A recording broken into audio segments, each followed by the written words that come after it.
नमस्कार, city light में स्वागत है आप सभी का। मैं हूं आपके साथ श्रवण तंबोली। इस बुलेटिन में दिन भर की तमाम बड़ी खबरों को देखेंगे विस्तार से। बुलेटिन की शुरुआत करते हैं एक बड़ी खबर के साथ। भोपाल से खबर, जहां सरकारी डॉक्टर्स की हड़ताल खत्म हो गई है। हाई कोर्ट के फैसले का इन्होंने हवाला दिया है और हाई कोर्ट के फैसले का हवाला देते हुए हड़ताल खत्म हो गई। अब कल से सभी डॉक्टर्स काम पर लौटेंगे। हाईकोर्ट ने हड़ताल को अवैध ठहराया था और तत्काल काम पर लौटने का निर्देश हाईकोर्ट की तरफ से दिया गया। हाईकोर्ट के निर्देश के बाद डॉक्टरों ने हड़ताल खत्म करने का अब ऐलान कर दिया है।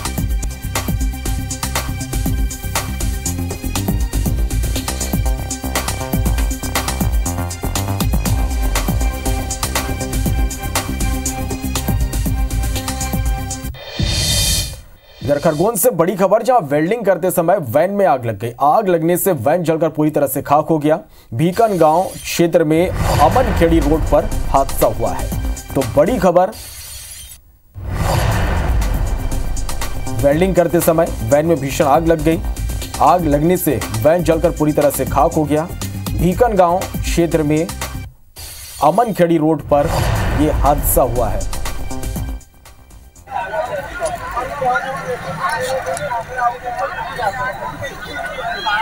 तो ये दो तस्वीरें आप देख पा रहे हैं, किस तरह से आगजनी की घटना यहां पर हुई। खरगोन और बालाघाट की ये दो तस्वीरें इस वक्त आप देख पा रहे हैं।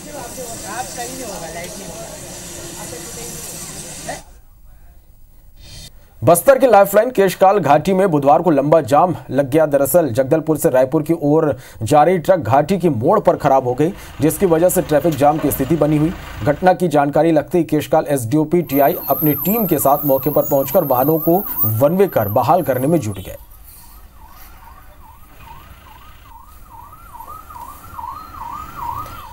बढ़ते आगे, कर्नाटक में कांग्रेस ने मैनिफेस्टो में बजरंग दल को बैन करने का वादा किया। इस पर बुधवार को विश्व हिंदू परिषद ने रायपुर में प्रदर्शन किया। इस दौरान प्रदर्शन में शामिल एक बच्चे ने मुख्यमंत्री भूपेश बघेल को गाली दी, जिस पर मुख्यमंत्री भूपेश बघेल ने ट्वीट करते हुए लिखा, भगवान राम का नाम लेने से परहेज कर रहा ये बच्चा मुझे गाली दे रहा है। ये बजरंग दल का सदस्य है। धर्म की आड़ में इन लोगों ने हमारे बच्चों को क्या बना दिया।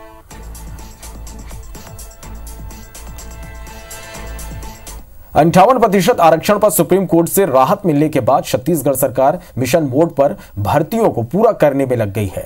2 दिन पहले ही मुख्यमंत्री ने आपात बैठक कर अधिकारियों को जल्द भर्ती प्रक्रिया शुरू करने के निर्देश दिए थे। बुधवार को सामान्य प्रशासन विभाग की ओर से इस संबंध में आदेश भी जारी कर दिया गया। जीएडी की ओर से शासन के सभी विभाग, संभाग आयुक्त, विभाग अध्यक्ष, जिला अध्यक्ष और जिला पंचायत सीईओ को पत्र लिखा गया है।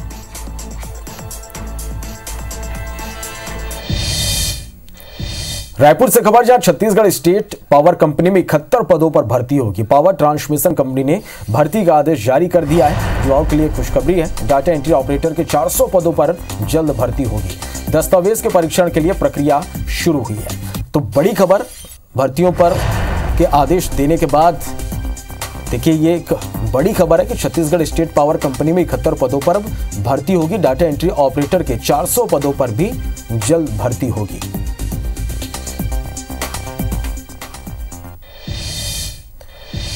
बढ़ते आगे, भाजपा से कांग्रेस में शामिल हुए नंदकुमार साय ने IBC 24 से खास बातचीत के दौरान कहा कि कांग्रेस का काम अच्छा है, पार्टी ताकत के साथ आगे बढ़ रही। अब हम आ गए हैं, बची कमी पूरी हो जाएगी। आगामी विधानसभा चुनाव में कांग्रेस और भी शक्तिशाली बनकर उभरेगी और चुनाव जीतेगी। इस वक्त हमारे साथ कांग्रेस के वरिष्ठ नेता नंदकुमार साय मौजूद हैं। सर, आपने हाल ही में कांग्रेस प्रवेश किया है, पार्टी के कामों को कैसे देख रहे हैं? पार्टी का काम अच्छा होगा, कांग्रेस ताकत से आगे आएगी, बढ़ेगी, इसमें कोई संशय नहीं है। और हम आ गए हैं ना, तो जो कमी बेसी है वो पूरी हो जाएगी, ये समझ लीजिए। अच्छा, हाल ही में बातें भी वायरल हो रही थी कि आपने कसम ली थी कि अगर कांग्रेस हारेगी तभी बाल कटवाएंगे। अभी कांग्रेस में आ चुके हैं, तो ऐसे में इस कसम का क्या होगा? कहा था, वो सभा थी तो उसमें दूसरे लोगों ने कहा हमारे लंबे बाल हैं, तो बाद में मैंने उनको जा करके कहा ये गलत बोल रहे हैं। कहीं दांव पर लगाना है तो अपनी चीज लगाओ ना, दूसरे का कैसे लगाना? आपको कोई चीज लगाना है अपना लगाओ, कह दिया था। वो दूसरे लोगों ने कहा वो मेरा विषय नहीं था। अच्छा, बीजेपी को लेकर कुछ कहना चाहेंगे क्या? नहीं, बीजेपी देखिए पुरानी पार्टी है। मैं माननीय अटल बिहारी वाजपेयी जी, लाल कृष्ण आडवाणी जी, सुंदर सिंह भंडारी जी और प्रमोद महाजन जी, सुषमा स्वराज जी, न जाने कितने विभूतियों के साथ काम किया। वो पार्टी बड़ी अद्भुत है। आगामी 2023 के लिए क्या स्ट्रेटेजी रहेगी? भारतीय जनता पार्टी क्या करेगी वो जाने। 2023 में यहाँ कांग्रेस और शक्तिशाली बन के उभरेगी, उसकी सरकार बनेगी, इसको कोई रोक नहीं सकता। ये थे हमारे साथ नंद कुमार साय जी, जिन्होंने हाल ही में कांग्रेस पार्टी ज्वाइन की है और उन्होंने कहा है कि मिशन 2023 के लिए कांग्रेस और भी अच्छी रणनीति के साथ आगे बढ़ेगी। कैमरामैन रमाशंकर केसरवानी के साथ सुप्रिया पांडे, IBC 24 रायपुर। एमपी में चुनाव से पहले राष्ट्रीय स्वयंसेवक संघ काफी सक्रिय दिखाई दे रहा। भोपाल में बुधवार शाम को संघ ने बावड़िया स्थित समाज सेवा न्यास में समन्वय बैठक का आयोजन किया। बैठक में संघ, बीजेपी, किसान संघ, मजदूर संघ जैसे संगठनों के पदाधिकारी मौजूद रहे। 4-5 संगठनों की थी, सारे तो नहीं थी, 4-5 संगठनों की थी। तो अपने अपने एजेंडा में ये था, काम वाम बढ़ाने संबंधी था, काम की गतिविधि कैसे चल रही, कमजोर है, कुछ काम चल रहा है ना। अपने अपने क्षेत्रों में काम बढ़ना चाहिए। छत्तीसगढ़ सरकार की बेरोजगारी भत्ता को लेकर भाजपा का प्रदर्शन जारी है। 8 मई को भारतीय जनता युवा मोर्चा सबको भत्ता, पूरा भत्ता की मांग को लेकर रायपुर में शक्ति प्रदर्शन करेगी। रायपुर के चारों विधानसभा के कार्यकर्ताओं और बेरोजगार युवकों के साथ रायपुर रोजगार कार्यालय का घेराव करेंगे। छत्तीसगढ़ के प्रत्येक जिले में भारतीय जनता युवा मोर्चा के कार्यकर्ताओं के द्वारा रोजगार कार्यालय में तालाबंदी का कार्य किया जा रहा है, क्योंकि वो रोजगार कार्यालय नहीं, वो बेरोजगार कार्यालय है। उसको लेकर लगातार जिस प्रकार से छत्तीसगढ़ की सरकार युवाओं के भविष्य के साथ खेल रही है, छलावा कर रही है, उसको लेकर रायपुर राजधानी में भी एक बड़ा प्रदर्शन करने की तैयारी भारतीय जनता युवा मोर्चा की है। लोकतंत्र में आंदोलन करना सबका अधिकार है, पर मुद्दों का चयन करना बहुत आवश्यक होता है। भारतीय जनता पार्टी के पास और भारतीय जनता युवा मोर्चा के पास मुद्दों की कमी है। ये आज साबित होता है कि जिस राज्य में बेरोजगारी की दर न्यूनतम स्तर पर है, पूरे देश में सबसे कम बेरोजगारी दर वाला राज्य छत्तीसगढ़ है, उस राज्य में अगर भारतीय जनता युवा मोर्चा के साथी रोजगार को लेकर के प्रदर्शन करते हैं, बेरोजगारी भत्ते को लेकर के प्रदर्शन करते हैं, बहुत हास्यास्पद है। मध्य प्रदेश में फर्जी नर्सिंग कॉलेजों को मान्यता देने के मामले में सुनवाई करते हुए जबलपुर हाईकोर्ट ने राज्य सरकार से 24 घंटे में जवाब मांगा है। हाईकोर्ट ने राज्य सरकार से पूछा है कि इस फर्जीवाड़े की आरोपी और MP नर्सिंग काउंसिल की रजिस्ट्रार सुनीता सोजो पर क्या कार्रवाई की गई है। हाईकोर्ट ने राज्य सरकार से 24 घंटों में जवाब तलब करते हुए अगली सुनवाई 4 मई को तय की है।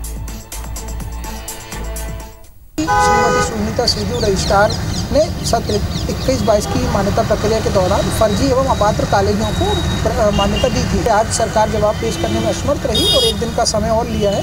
कोर्ट ने इस मामले की सुनवाई कल के लिए रखी है। मेडिकल यूनिवर्सिटी और सरकार द्वारा कोर्ट से आग्रह किया गया था कि ग्वालियर में चल रहे नर्सिंग के 38 मामलों को जबलपुर की याचिका के साथ क्लब करके सुनवाई की जाए। इस पर भी कोर्ट ने साफ इनकार कर दिया है और इस मामले की सुनवाई कल के लिए रखी है। छत्तीसगढ़ हाउसिंग बोर्ड ने अपने अधिकारी कर्मचारियों को बड़ा झटका दिया। बोर्ड ने सभी के लिए सालाना मेडिकल रिएम्बर्समेंट की लिमिट तय कर दी है। अब कोई भी कर्मचारी अधिकारी साल में 1 लाख रुपए से ज्यादा का रिएम्बर्समेंट क्लेम नहीं कर सकेंगे। इसके अलावा पूरे कार्यकाल के दौरान कोई कर्मचारी या अधिकारी सिर्फ 10 लाख रुपए का ही क्लेम कर सकेंगे। क्योंकि अगर ट्रांसपेरेंसी होती तो डीएमई के पास पेपर होते, अगर डीएमई के पास पेपर होते तो सूचना का अधिकार के तहत हमें मिलते, जो हमें नहीं मिला। आगे किसी लेवल पे जाने का इरादा रखते हैं? इसकी उच्च स्तरीय जांच होनी चाहिए, जो हमें लगता है, क्योंकि अगर उच्च स्तरीय जांच के बिना ये पेपर इनके पास अवेलेबल हैं तो मतलब हमें नहीं दिए गए हैं, जो कि फिर एक षड्यंत्र की ओर इशारा करता है। महू में वाटर ट्रीटमेंट प्लांट और बायोडायवर्सिटी पार्क बनाने के नाम पर लाखों की गड़बड़ी करने का मामला सामने आया। दरअसल 2021 में छावनी परिषद के अफसरों ने ईंट भट्टे को जमीन को खाली कराया और उसी जमीन पर वाटर ट्रीटमेंट प्लांट और बायोडायवर्सिटी पार्क प्रोजेक्ट बनाने की बात की गई। लाखों रुपए के प्रोजेक्ट के नाम पर आए काम भी शुरू हुआ, लेकिन कुछ समय बाद प्रोजेक्ट पर कोई काम नहीं हुआ। कि ये जो प्रधानमंत्री नरेंद्र मोदी के नाम से जो इतना बड़ा मतलब घोटाला हुआ है, मैंने भारत सरकार को लिखा, डिफेंस मिनिस्टर को लिखा, डायरेक्टर जनरल को लिखा, मंत्री कमांड लखनऊ को लिखा कि ये जो घोटाला हुआ है इसकी जांच होना चाहिए। ये भारत सरकार का, हमारे गरीबों का पैसा है और ये जो इसका नाजायज तरीके से मिसयूज कर रहे हैं तो दोषियों को दंड मिलना चाहिए। सर आप भी देख लें, पत्रकार वार्ता ले रहे हैं आप, कहीं पे भी आपको नजर नहीं आ रहे हैं। पेड़ पौधे अगर लगाना था इनको तो इनको पूरे में बाउंड्री वाल करना था। बाउंड्री वाल करने के बाद में पेड़ पौधे लगाना था। अब इनके तरफ से तो ये बोला जाता है हमने 4000 पौधे लगाए। अब 4000 में तो मेरे को यहाँ 40 भी नज़र नहीं आ रहे। कैंटोनमेंट बोर्ड ने प्रदूषण का हवाला देकर यहाँ से ईंट भट्टे हटाए थे और हमें बताया गया था कि यहाँ पे बहुत अच्छा वाटर प्लांट डाला जाएगा, उसके अंदर बहुत अच्छे तुम्हारे बच्चे खेलेंगे, सुंदरता दिखेगी। लेकिन यहाँ तो क्या जो रोड नाले का था उसको ही मोड़ के इधर ला दिया, क्षेत्र के किनारे कर दिया। यहाँ मच्छरों से इतने परेशान है लोग। यहाँ से सीवरेज पानी, गंदा पानी निकलता है, उस पानी को मल्टीपल पिट्स में करके और सही उसको गार्डनिंग में यूज करने के लिए और वाटर रिटेंशन रहे उस पर्पस को करके ये कार्ययोजना तैयार की गई थी, जिसका कार्ययोजना चूंकि कोविड का समय रहा कुछ वर्षों तक, इस कारण से इफेक्ट हुआ। बाकी उसमें कार्य तत्पर पे है और कुछ निकट भविष्य में क्योंकि वहाँ पौधरोपण और डिगिंग का काम चल रहा है। रायगढ़ नगर निगम ने कॉलोनियों में छोड़े गए EWS की जमीनों में BPL परिवारों के लिए आवासों का निर्माण किया था। निर्माण के लिए केंद्र से मिली 20 करोड़ की राशि का उपयोग भी किया गया, लेकिन सरकार बदलने के बाद योजना अधर में लटक गई। कांग्रेस की सरकार आने के बाद आज पर्यंत तक ये EWS के आवास कार्य पूर्ण नहीं हो पाए, जिसके वजह से आज भी इन आवासों की हालत बहुत खराब है। राज्य सरकार अपना अंश यदि प्रदान करती तो निश्चित रूप से ये काम पूरे हो जाते। कॉलोनियों में टूट फूट की स्थिति हो चुकी है, वहाँ पे भी सुधार कार्य के लिए प्राक्कलन बनाकर जल्द ही शासन को भेजा जाएगा और शासन से प्रस्ताव भेजा जाएगा। प्रस्ताव मिलने के पश्चात उन बिल्डिंगों में मरम्मत कार्य किया जाएगा। 15 तारीख तक फॉर्म भरने का अंतिम तिथि रखें, उसके पश्चात लॉटरी के माध्यम से जो मकान बचे हुए उनको भी हितग्राहियों को दिया जाएगा। रायपुर के ऑक्सीजोन के गेट के सामने लाखों की लागत से बन रहे विशाल रोटरी चौराहा निर्माण पर विवाद शुरू हो गया।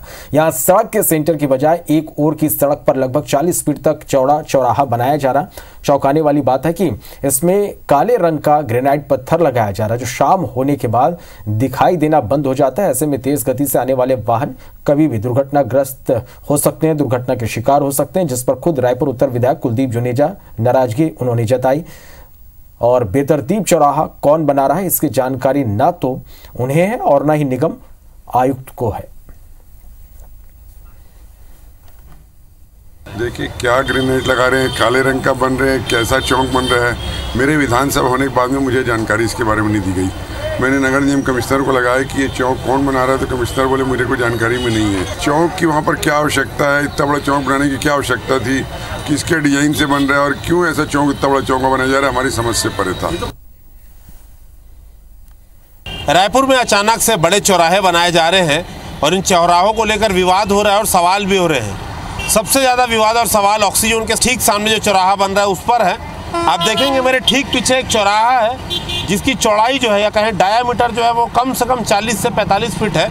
आपको शायद वो चौराहा दिखे भी ना, और यही सवाल खड़ा हो रहा है कि आपको बता दें कि उस दिशा से जो गाड़ियाँ कलेक्ट्रेट की तरफ आती हैं, फुल स्पीड में आती हैं, आखिर जब ये बैरियर पीले रंग का हट जाएगा तो ये चौक कितना घातक साबित होगा, आप इसे समझ सकते हैं।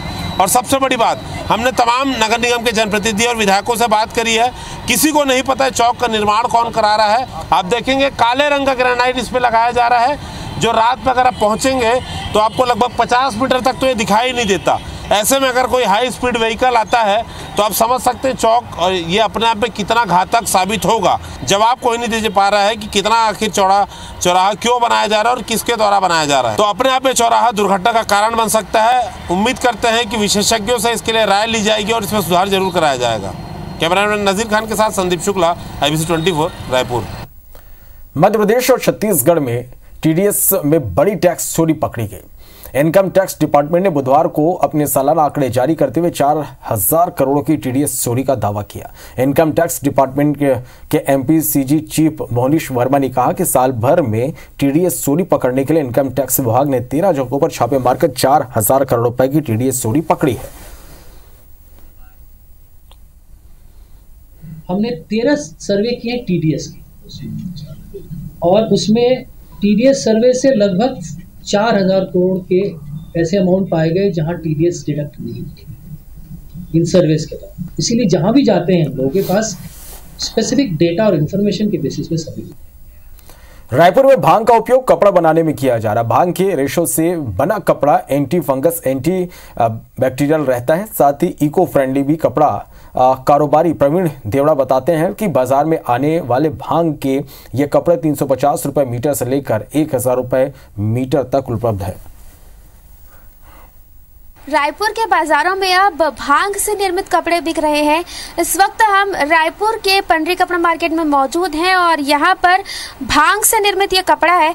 आप देखेंगे कि ये जो कपड़ा है ये पूरी तरीके से इसका जो कलर है वो वाइट है और भांग से ये निर्मित है कपड़ा। और इसकी पहचान आप देखेंगे कि इस तरीके से यहाँ पर ये लिखा हुआ है, इससे आप पहचान कर सकते हैं इसकी। सर, आप कपड़े के बारे में बताइए कि किस तरीके से ये कपड़ा है और क्या कुछ फायदा ये पहुँचाएगा।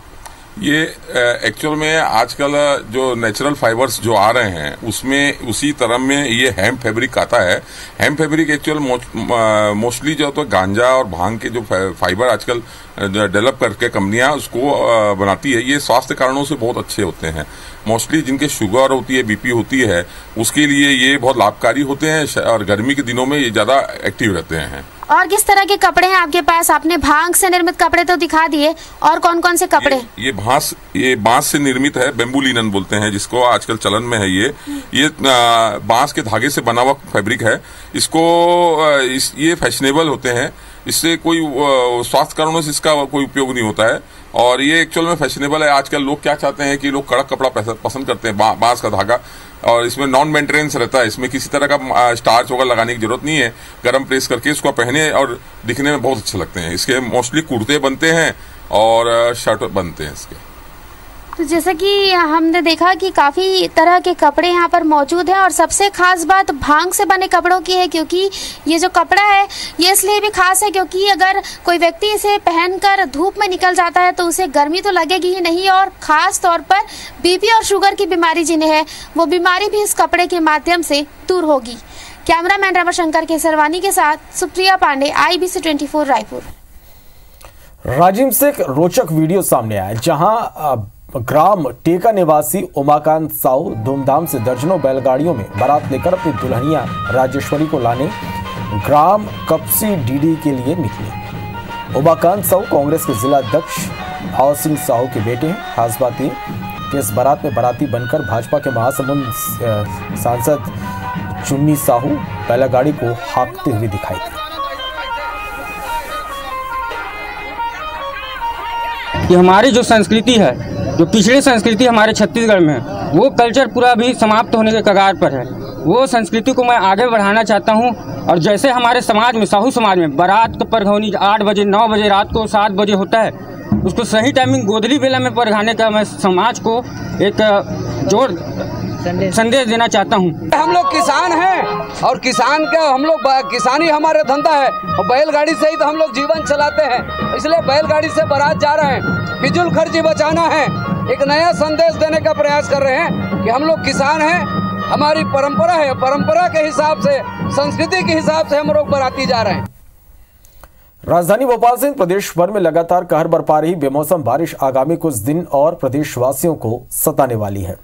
मध्य प्रदेश के पश्चिमी हिस्से के इलाकों को छोड़कर अब पूर्वी इलाकों में बारिश का ज्यादा असर देखने को मिलने वाला है। भोपाल में मौसम वैज्ञानिक अशफाक हुसैन ने बताया कि प्रदेश में एक ट्रफ लाइन गुजर रही, जिसके कारण लगातार बंगाल की खाड़ी और अरेबियन सी से नमी मिलने के कारण मौसमी सिस्टम बन रहे हैं।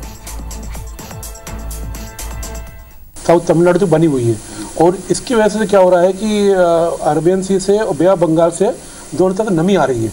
नमी आने की वजह से क्या हो रहा है कि दोनों पर मध्य प्रदेश में हल्की से मध्यम वर्षा और गरज चमक के साथ तेज़ हवा के साथ में कहीं कहीं ओले भी गिर रहे हैं और ये स्थिति अब थोड़ी सी इम्प्रूव होने वाली है क्योंकि वेस्ट एमपी में, पश्चिम मध्य प्रदेश में वर्षा की गतिविधियाँ कमी हो जाएगी, पूरी मध्य प्रदेश में भी रहेंगी। खबर इंदौर से, जहां टीआई की इंटरनल जांच होगी। तुकोगंज एक्सीडेंट मामले पर जांच होगी। डीसीपी ने एसीपी लेवल के अधिकारी को जांच की जिम्मेदारी दी है। परिवार ने पैसे लेकर आरोपी को बचाने का आरोप लगाया है। एक बुजुर्ग और 5 साल की बच्चे की टक्कर से मौत हुई थी। परिवार टीआई को सस्पेंड करने की मांग कर रहा है।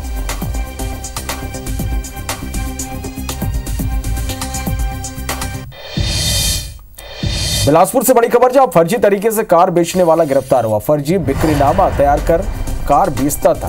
पुलिस ने 2 कार जब्त किए हैं।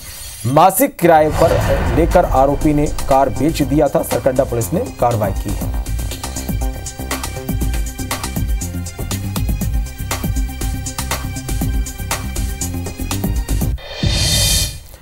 चलो इस बीच एक बड़ी और राहत की खबर। केशकाल घाट में जाम खुल गया है। क्रेन की मदद से यहां पर ट्रक को हटा लिया गया। ट्रक की लकड़ी को भी जेसीबी से हटाया गया। दिन से रात तक यहां पर कई घंटे यातायात बाधित रहा, लेकिन अब राहत की बात यह कि जो जाम यहां पर लगा हुआ था केशकाल घाट में, वो जाम खुल गया है। और तस्वीरें आप देखिए, इस ट्रक को जेसीबी की मदद से हटाया गया। साथ ही इसमें जो लोड लकड़ी था उसे भी क्रेन की मदद से अब हटा लिया गया है।